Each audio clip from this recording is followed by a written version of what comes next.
In this video, I'm going to show you step by step how to take one of your recent Canva designs and turn it into an editable, shareable template. As always, you can find the timestamps for this video in the description. That way you can skip ahead to the parts of the video that you need most. Before I just jump right into the tutorial, it's important that I share with you exactly why it's so important that you pay super close attention to this tutorial and ensure that you get these steps right. That way you don't make the same huge mistakes that I made back when I was a Canva newbie. Sharing your Canva design as a template instead of sharing the link to the design itself can be really useful. Whether you're working on a school project, working on a project with a coworker, or you're a digital product seller like I am, it's important that you share a template link to the design instead of a collaboration link. That way customers will receive their own copy of the design that they can make changes to instead of being able to make changes to your original design. The very first time I ever listed a digital product on Etsy to sell it, I made the mistake of sharing a collaboration link to my design. This not only allowed customers to make edits to my original design, but it made it so that instead of seeing the template that I created, new customers would see the design of my most recent customer. This means that when customers purchased my digital product, they weren't actually receiving the design that I promised in my listing. This was a huge mistake that hurt my reputation as a seller, and I don't want you to make the same mistake I made. If you can, I recommend watching this video again when you have your Canva design pulled up. That way you can follow along with me. So let's head over to Canva and I'll show you how to properly turn your Canva design into a template and how to properly share that template link. All right, so I'm on my Canva homepage and the first thing I need to do is actually locate the design that I want to turn into a template. The design that I want to turn into a template today is an editable baby shower invitation, so I'm going to locate that design here on my homepage. So this is my most recent design. The first thing I'm actually going to do is make a copy of this design. So if you hover over this design with your mouse and you look at the top right hand corner and you click those three dots,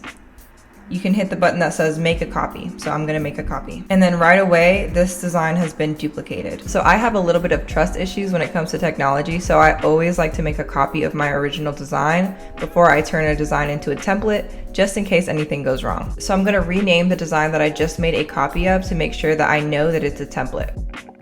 All right, so I've edited that design and now I'm gonna click on that design. That way I can actually turn it into a template. Okay, so this is the design that I want to turn into a template. Like I said, this is a baby shower invitation that I recently created. Now, after I create this template link, I'm actually going to share it in the description for free. So if you want to use this baby shower evite for your own shop, you can make some edits to it and you can feel free to use that. In order to turn this design into a template, the first thing I'm going to do is find the share button on my Canva screen, which is in the top right hand corner. So you see this white share button, I'm going to click that button. And then if you look here under copy link, you can see template link. You don't want to use a collaboration link. You don't want to play around with anyone with the link can access it. You don't want to copy that link because a collaboration link is going to make it so that way other people can access your original design and make changes to it that you're also going to see on your end. Anyone else with that collaboration link is going to see the changes that have been made to that design as well. So you don't want to hit any of these buttons here at the top. Instead, you want to hit template link. Now, if you don't see template link here, I'm not sure if it's just here because these are common buttons that I press.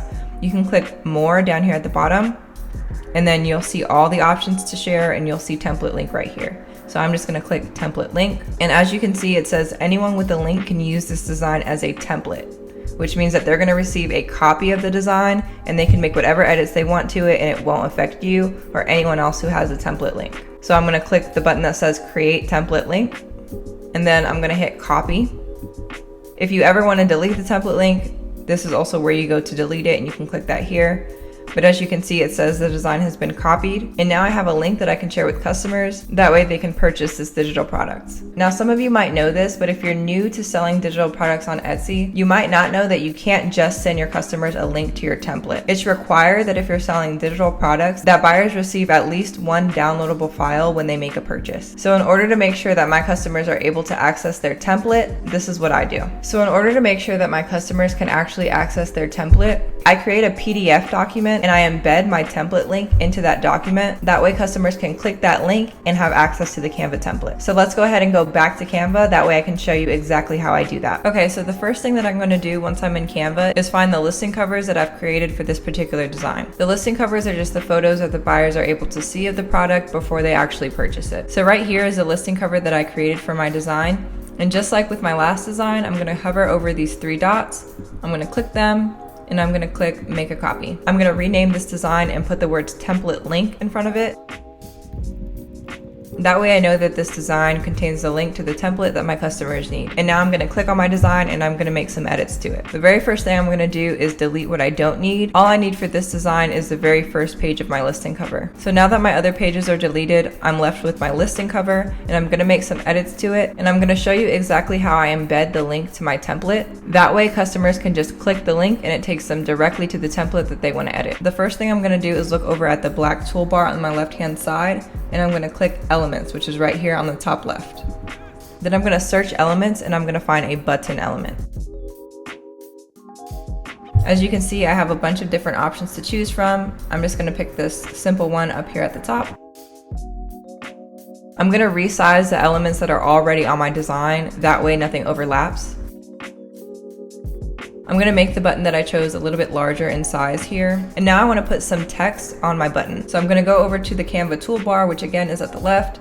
I'm gonna click text, and I'm just gonna select this text here at the top, and I'm gonna change the text to say click here to edit. Now I'm just resizing the text, that way it fits on my button. Once I have that done, I'm gonna go back to my template design, and I'm gonna hit copy link again. So it says link copy to clipboard. I'm gonna go back to the design that I was working on, and I'm going to click the text that I just wrote. Now when I click on the text, you see this white box pops up, and I wanna click the 3 dots on this white box. And then you have this toolbar pop up. And right here towards the bottom of the toolbar, I want to click link, and I'm going to paste the link to my template. Now, in addition to embedding the link into the text itself, I'm also going to embed the link into my button. So to do that, I'm going to click on the button. I'm going to go up here to this white box. I'm going to click the 3 buttons. I'm going to click link again, and I'm going to paste my template link there as well. That way, when customers click on my button, they get redirected to this template link here. I ended up making some changes to my template link design because I thought that it looked a little bit too blank. Now I'm going to show you how to save this properly. That way when customers receive this file, the links that you've included actually work. In order to save this design properly, I'm going to go to the top right hand corner again, and I'm going to click share. And this time I'm going to hit download. Now Canva is suggesting that we save our file as a PNG, but that's actually not what we want to do. If you pay attention to this pop-up here, it says, looks like you have links in your design. For links to work, please choose PDF. So Canva is telling us that in order for our links to work, in order for customers to be able to click there and that button redirects them to your template that you've created, you have to save your file as a PDF. So in order to do that, you're going to click the down arrow here where it says PNG, and you're going to select PDF. It doesn't really matter if you click standard or print, but I just always select standard. Now I'm going to hit the download button. This PDF is now downloading to my computer, and this is the actual file that I'm going to drag and drop onto Etsy when I'm creating my Etsy listing. So when customers make a purchase, this file is what they're going to receive. They're going to click that button there that you've created. That button is going to redirect them to the editable template that you created, and customers will be able to customize the design you created to suit their needs. If you found this video helpful and you want to support my channel, be sure to hit the subscribe button and the little bell button to turn on the post notifications. That way you don't miss my videos or the free resources that I include in them. I share new tutorials and guides every single week, as well as updates about my own digital product journey to help you level up and build your own passive income stream. Thanks for watching.